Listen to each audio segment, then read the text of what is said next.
सो अब बात करेंगे 12th फिजिक्स सिलेबस इलेबोरेशन की term 1। So first unit electrostatics.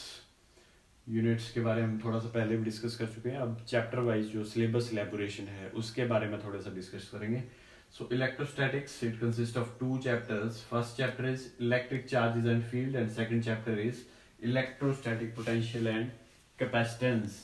तो देखेंगे चैप्टर 1 जो है इसमें कौन कौन से टॉपिक्स, कौन कौन से एक्सप्रेशंस जो है वो कवर अप किए जा रहे हैं। सो चैप्टर 1 में electric charges, conservation of charge, Coulomb's law, force between 2 point charges, force between multiple charges, superposition principle and continuous charge with distribution, electric field due to a point charge, electric field lines, electric dipole, electric field due to a dipole, torque on a dipole in electric field, electric flux, Gauss's theorem and its applications to find the field due to uniformly long straight wire.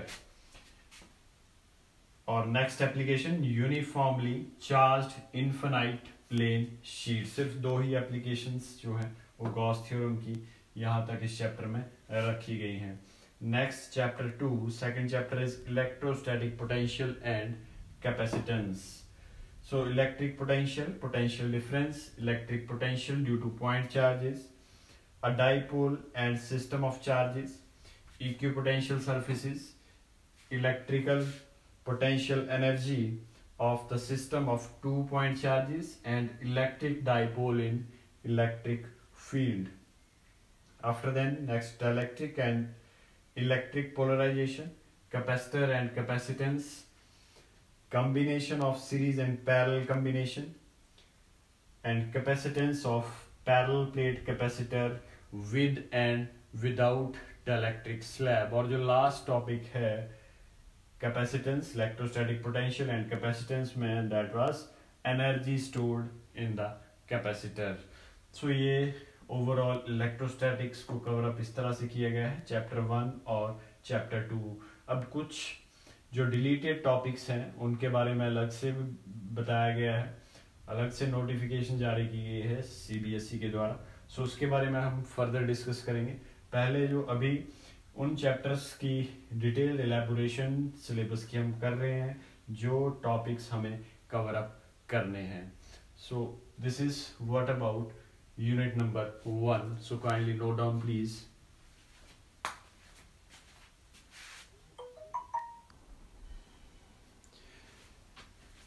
So next अब बात करते हैं unit 2 की, that is current electricity. Current electricity जिसको chapter 3 का नाम भी दिया गया है।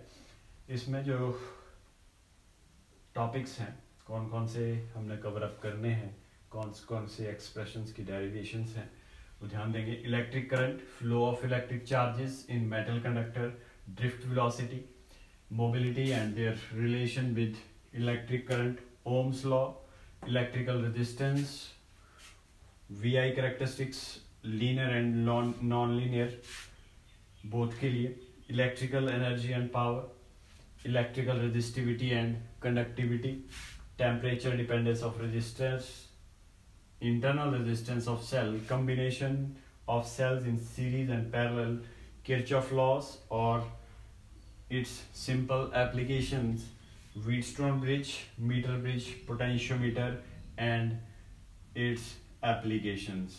so ये सब जो है वो चैप्टर 3 के अंदर मीन्स यूनिट 2 करंट इलेक्ट्रिसिटी में cover up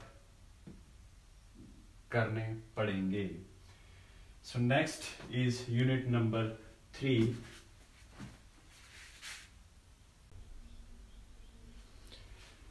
So next is unit 3.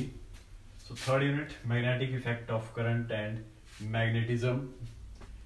So इसमें chapter 4 जो है, 4 chapter is chapter 4 it is moving charges and magnetism। moving charges and magnetism में concept of magnetic field arrested experiment, Biot-Savart law and its applications, Ampere's law and its applications to infinitely long straight wire, straight and toroidal solenoids, only their qualitative idea we should have to be done. Force on moving charge in uniform magnetic and electric field, force on current carrying conductor in magnetic field, force between two parallel current carrying conductors, definition of ampere, torque experienced by current loop in uniform magnetic field, moving coil galvanometer, its current sensitivity, and conversion of ammeter and voltmeter, that how we can convert it into ammeter and voltmeter. So next, chapter number 5, that is current loop as a magnetic dipole and its magnetic dipole moment. So ये chapter cover up कर रहा है magnetic dipole moment of revolving electron bar magnet as a equivalent solenoid, magnetic field lines, Earth's magnetic field and magnetic elements. So unit 3 जो है वो chapter number 4 और chapter number 5 को combine up करके form की गई है, magnetic effect of current and magnetism. So next is unit number 4. So first term के लिए जो लास्ट यूनिट है included electromagnetic induction and alternating current, EMI and AC. Chapter number 6 जो है it is electromagnetic induction and और 7th chapter जो है वो है अल्टरनेटिंग करंट्स. सो चैप्टर 6 इलेक्ट्रोमैग्नेटिक इंडक्शन की अगर बात करें, EMI electromagnetic induction, Faraday's loss, induced EMF and current, Lenz's law, eddy current, self and mutual induction. और जो चैप्टर 7 है alternating currents, it includes alternating currents, peak and RMS value of AC and voltage, reactance and impedance, LC oscillations. LC oscillations का only qualitative treatment, LCR series circuit, resonance power in AC circuits, AC generator and last is transformer. So ये unit number 4 तक जो first term का 12th का syllabus है वो cover up होता है एंड लास्ट जो यूनिट है 4th वो कवर अप कर रही है चैप्टर नंबर 6 एंड चैप्टर 7 को. So kindly note down please.